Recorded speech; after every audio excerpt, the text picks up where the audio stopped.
वापस स्वागत है आप सबका। मैं Vivek Bindra, motivation speaker, leadership consultant और बिजनेस कोच। मेरा वीडियो बड़ा जरूरी है आपके लिए क्योंकि अब ई कॉमर्स इतना बड़ा होता जा रहा है, पूरी दुनिया में फैलता चला जा रहा है। इंडिया के अंदर अगले 3 साल में ये डबल से ज़्यादा ग्रो कर जाएगा।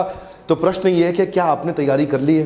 मेरा प्रश्न ये है, जो भी आप बनाते हैं, आपका साथी, आपका दोस्त, आपके परिवार, आपके माता पिता, जो भी आप बिजनेस करते हैं, ये करेंगे, क्या आप प्रिपेयर्ड हैं ई कॉमर्स पे अपने आप को ले जाने के लिए? अगर आप नहीं हैं तो इन 10 टिप्स का ध्यान दीजिए। मैं आप कुछ 10 बातें बताऊंगा आपको क्विकली, जिनको आपको ध्यान में रखना चाहिए ई कॉमर्स बिजनेस शुरू करने से पहले। पहला मेरा पॉइंट, की strengths of the market place. जो भी मार्केट प्लेस आप सिलेक्ट करने जा रहे हैं, अगर आप प्रोडक्ट बनाते हैं, आप चाहते हैं कस्टमर तक पहुंचे, तो जिस मार्केट प्लेस से आप बेचेंगे वो मार्केट प्लेस पॉपुलर कौन सी है? अमेजॉन है, फ्लिपकार्ट है, ईबे है, रियल एस्टेट के लिए अलग है। मैं अब उदाहरण दूंगा आपको सारे के सारे। हर तरह के प्रोडक्ट के लिए कुछ ना कुछ रिकमेंडेड मार्केट प्लेस होती ही है। जैसे हॉस्पिटैलिटी के लिए OYO rooms, Yatra, make my trip, Goibibo या ट्रिप एडवाइजर। हैंडीक्राफ्ट के लिए क्राफ्ट्सविला, एएफडे, it's handmade, saffron art, the India craft house. Foods के लिए food panda, Swiggy, Zomato, food cloud या इनर शेफ। ट्रांसपोर्टेशन के लिए पॉपुलर है redbus.com, ease my trip, ITDC travel, make my trip, Yatra. Property के लिए 99acres.com, मैजिक ब्रिक्स, रेंटमंत्रा.com, गुमट्री.com, फ्लैटमेट्स। अपैरल के लिए Jabong, Myntra, lime road, ShopClues या कूव्स। इलेक्ट्रॉनिक के लिए अमेजॉन, होम शॉप 18, क्रोमा, नापतोल या इंडिया मार्ट। पहले समझ लीजिए जिसके थ्रू आप अपना माल बेचेंगे, जिस मार्केट प्लेस में, उसकी रीच कितनी ज़्यादा है, कितना दूर तक फैला हुआ है वो मार्केट प्लेस। अमेजॉन जैसे बहुत दूर तक फैला है, उसकी रीच बहुत ज़्यादा है, बहुत अच्छी है। उसमें उसकी गुडविल कितनी अच्छी है, जैसे अमेजॉन की गुडविल बहुत अच्छी है। ईबे बहुत पुराना है लेकिन उसकी ट्रांजैक्शन स्लो होती है। अमेजॉन बहुत तेज है, बहुत अच्छा काम करता है। और ईज ऑफ यूज ईबे में बहुत ज़्यादा। ईबे के अंदर ईबे इतना आसान है कि आप ईबे पे जाएं और फट से आप अपने स्पेशलाइज्ड प्रोडक्ट को जल्दी बेच सकते हैं। थोड़ा ईबे में कस्टमर बेस थोड़ा कम है, तो आपको बेसिकली देखना पड़ेगा जो माल आप बेच रहे हैं वो किस प्लेटफॉर्म पे ज़्यादा सूटेबल है। One more time come on, जो माल आप बेच रहे हैं उसके लिए कौन सा मार्केट प्लेस ज़्यादा सूटेबल है। हर एक जगह जाके इतनी मेहनत लगा दो और रिजल्ट उतना प्रोड्यूस ना हो, उसका फायदा नहीं। मेरा दूसरा पॉइंट सुनिए। दूसरा पॉइंट है, look for the level and the quality of your competitors. आपके कॉम्पिटिटर्स की स्ट्रेंथ कितनी है, उनकी क्या क्वालिटी, क्या लेवल, कितनी मात्रा में उसी मार्केट प्लेस में कॉम्पिटिटर बैठे हुए हैं। जरा देखो, जरा आंख खोल के देखो, उनको ध्यान से देखो कि कंपटीशन कैसे बिहेव कर रहा है। कंपटीशन ने प्राइसिंग क्या रखी है, उसकी प्रोडक्ट रेंज कैसी है, उसकी पॉलिसीज कैसी है, उसका शिपमेंट कैसा है, वो डिस्काउंट कितना दे रहा है। आप ध्यान से पहले कंपटीशन को मैप कर लें, क्योंकि जो भी आप मार्केट प्लेस सेलेक्ट करेंगे, ऐसा ना हो कि आप मेहनत करें लेकिन कंपटीशन आपको साफ कर दे, साइड कर दे, झटक दे, फटक दे। आपको ऐसा काम करना है कि आपकी पोजिशनिंग और स्ट्रैटेजिक पोजिशनिंग इतनी ध्यान से हो कि आप जाते ही कंपटीशन के मार्केट में सेंध मार दें। कहने को अमेजॉन बहुत पॉपुलर है, उसके पास में सबसे बड़ा मार्केट बेस है, लेकिन नेचुरली कंपटीशन भी बहुत है। लेकिन आपके प्रोडक्ट में किधर ज़्यादा कस्टमर और कम कंपटीशन, उसका ध्यान रखना आपके लिए जरूरी है। तीसरा पॉइंट है, presentation and catalogue catches the eye ball attention. क्या मतलब है इसका? प्रेजेंटेशन और कैटलॉग का बहुत बड़ा रोल है, क्योंकि अब आपका कस्टमर आपके माल को छू तो सकता नहीं, हाथ तो लगा नहीं सकता, पकड़ नहीं सकता, देख नहीं सकता, क्वेश्चन पूछ नहीं सकता। अगर आपका प्रेजेंटेशन बढ़िया है ना, तो वो एकदम उन लोगों की, कस्टमर की आंखों में अटेंशन जनरेट कर देगा। अटेंशन होगा तो वो डिटेल में जाएगा।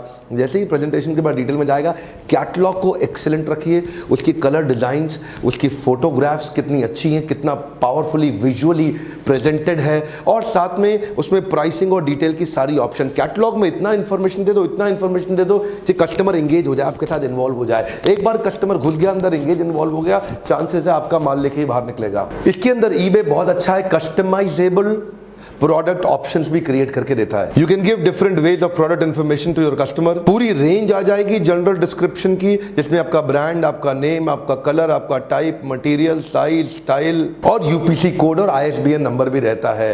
तो आपको ढूंढना है कि आप कैसे इतनी डिटेल और एग्जैक्ट मोस्ट नीडेड डिटेल दें, कस्टमर आपके पास आ जाए। अगला पॉइंट है merchant support service. Merchant support service का मतलब है वो मार्केट प्लेस जहां पे आप माल बेच रहे हैं। कहीं छोटे प्लेयर भी हैं, कहीं बड़े प्लेयर भी हैं, कहीं नीश प्लेयर भी हैं, कहीं एक्सपर्ट प्लेयर भी हैं। अब आप जिसके पास भी जा रहे हैं ना, क्या वो आपको मर्चेंट सपोर्ट सर्विस दे रहा है? क्या मतलब हुआ? मतलब आपको कोई सपोर्ट चाहिए होते हैं, आपको चाहिए उनसे इंटरेक्ट करना है, कितना तेज़ वो आपके साथ इंटरेक्ट करते हैं, आपकी डिस्काउंटिंग, आपकी पॉलिसी, क्या वो आपके प्रोडक्ट को समझते हैं, क्या वो आपके प्रोडक्ट को ठीक से डिस्प्ले करते हैं, क्या आपके प्रोडक्ट के साथ में डिस्प्ले करने में आपकी पूरी मदद करते हैं। और अगर मेरा कस्टमर उस मार्केट प्लेस के पे जो प्रोडक्ट शोकेस्ड है, उस प्लेटफॉर्म पे आकर के अगर मेरा कस्टमर उनसे कुछ पूछता है, इंटरेक्ट करना चाहता है, तो क्या वो मार्केट प्लेस मेरे कस्टमर को जल्दी से रिस्पॉन्ड कर रहा है कि नहीं कर रहा? क्या वो मार्केट प्लेस यानी कि अमेजॉन, फ्लिपकार्ट, ईबे जो भी है ना, मिंत्रा जो भी है, सब के सब ये रिस्पॉन्ड ठीक कर रहे हैं? तो कई जगह पे अगर आपका प्रोडक्ट बहुत अच्छा है तो ये एक्स्ट्रा मेहनत आपके साथ करते हैं, कभी कभार ये आपको इग्नोर कर देते हैं। अपने मार्केट प्लेस को स्टडी करिए ज्वाइन करने से पहले। और आपको पता है ईबे के बहुत स्पीडी रिप्लाईज नहीं होते, उनका सपोर्ट सिस्टम थोड़ा कमज़ोर होने के कारण कई बार आप जैसे लोग ईबे से दुखी हो जाते हैं। अगला पॉइंट है फी, ROI एंड मार्जिन्स। इसको ऐसे कह लेते हैं, मार्जिन, फी एंड ROI। जो भी आप प्लेटफॉर्म पे जाते हैं जाके देखिए कि आपको आपके प्रोडक्ट पे मार्जिन कितना मिल रहा है। फॉर एग्जाम्पल उसका MRP था 100 रुपया और अब आपको कितना पैसा उसमें मिल जाता है, दैट्स योर मार्जिन। अब उसके बाद कितनी फीस वो चार्ज कर लेता है, सामने वाला जो मार्केट प्लेस है वो कितना फीस चार्ज करता है, किस किस प्रकार की फीस चार्ज करता है, रिटर्न पे क्या फीस चार्ज करता है, कोई कैंसिलेशन पॉलिसी या किसी और तरह की पॉलिसी है, कभी प्रोडक्ट अवेलेबल होता है तो कितने तरह की फाइन लगा देता है आपके ऊपर। और तीसरा पॉइंट, ओवरऑल ROI आपका किस में ज़्यादा अच्छा है? एक तो हो गया visibility which is called branding, और एक हो गया सेल्स जिसको बोलते हैं कैश पैसा। हाँ, एक से विजुअल व्यूअरशिप मिलती है और एक से फाइनल सेल्स होती है और कैश पैसा। इसको भी ध्यान रखना बड़ा जरूरी है before you actually decide your channel. अगला पॉइंट है शिपिंग चार्जेस एंड मैकेनिज्म। ये शिपिंग मैकेनिज्म या चार्जेस, इसका क्या अर्थ हुआ? इसका बड़ा सिंपल अर्थ है कि हर पोर्टल की एक अपनी पॉलिसी है, उनका एक अपना स्टाइल है हर एक मार्केट प्लेस का। आपको देखना है कि शिपिंग आप खुद करना चाहते हैं, क्या वो आपके लिए ज्यादा कन्वीनियंट है, या फिर दूसरे केस के अंदर शिपिंग वो मार्केट प्लेस खुद भी आपके बिहाफ पे कर देगा और आपको चार्ज कर लेगा। जैसे फ्लिपकार्ट 10% चार्ज कर लेता है, लेकिन वैसे हर जगह पे प्रोडक्ट लाइन के हिसाब से सबका अलग अलग है। आप देखिए अगर एकदम रीजनल मार्केट में माल बेच रहे हैं, एकदम आजू बाजू बेच रहे हैं, तो आप खुद भी शिपिंग कर सकते हैं। या फिर कई लोग सोचते हैं यार ये लॉजिस्टिक्स का जो टेंशन है ना, ये मेरे को नहीं लेना, मैंने प्रोडक्ट दे दिया, अब आप खुद ही बेचो, खुद ही करो, मेरे को पैसा दे दो। See what is your style of doing business, आपको क्या ज़्यादा कन्वीनियंट है। नेटवर्क चूज करने से पहले सिस्टम एक्सेस और कंट्रोल के बारे में ज़रूर जांच लें। आपका जो मार्केट प्लेस है क्या वो आपको एक्सेस कंट्रोल दे रहा है कि नहीं दे रहा, क्योंकि कई मार्केट प्लेसेस हैं वो आपको ठीक से एक्सेस कंट्रोल नहीं देंगे, आपको अपने ज़्यादा प्रोडक्ट शोकेस भी नहीं करने देंगे। आपको मान लो आपके पास 100 आइटम हैं, अब वो आपको बोलेगा कि आप 10 ही दिखा सकते हो, बाकी 90 नहीं दिखा सकते, लेकिन आप बाकी 90 भी दिखाना चाहते हो, दिक्कत आती है। तो पता करिए कि इस केस के अंदर कौन सी मार्केट प्लेस आपके लिए सूटेबल है। उदाहरण के लिए maximum minimum number of listing पे वो कंट्रोल कर देते हैं। Restriction on selling in specific region, कई बारी वो कुछ खास जगह पे आपको बेचने के लिए मना कर देते हैं। या access provided to customer data, जिसका मतलब है कि आपको कस्टमर का डेटा वो कभी नहीं देंगे, कस्टमर का डेटा अपने पास ही कंट्रोल करके रखेंगे। फॉर एग्जाम्पल अमेजॉन अपने बायर का ईमेल एड्रेस आपको कभी नहीं देगा। अमेजॉन क्या कहता है, ये आपका कस्टमर नहीं है, ये मेरा कस्टमर है, आपने तो अपना माल बेचा है लेकिन ये मेरी मार्केट प्लेस या कस्टमर। तो अमेजॉन अपना ईमेल एड्रेस नहीं शेयर करता। पेमेंट मैकेनिज्म जरूर ध्यान रखिएगा, क्योंकि बिजनेस कर रहे हैं आप, और अगर टाइमली पैसा ही नहीं आया, आपका वर्किंग कैपिटल सारा हाथ से निकल गया, माल भी बिक गया, पैसा भी नहीं आया, टाइम ज़्यादा लग गया, अगला माल खरीदने के लिए पैसा आपके पास होगा ही नहीं।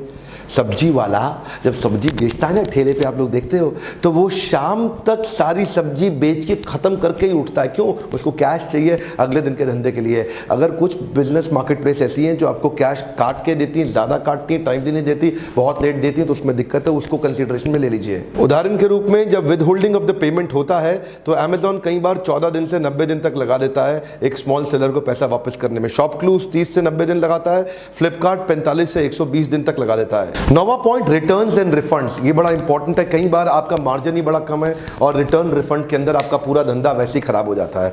क्या होता है, कई बार फेक ऑर्डर्स आ जाते हैं, किसी ने मजे लेने के लिए ऑर्डर कर दिया, उसको खरीदना ही नहीं था, या वो था ही नहीं, या वो आपको कॉम्पिटिशन था, वो आपको तंग करना चाहता था।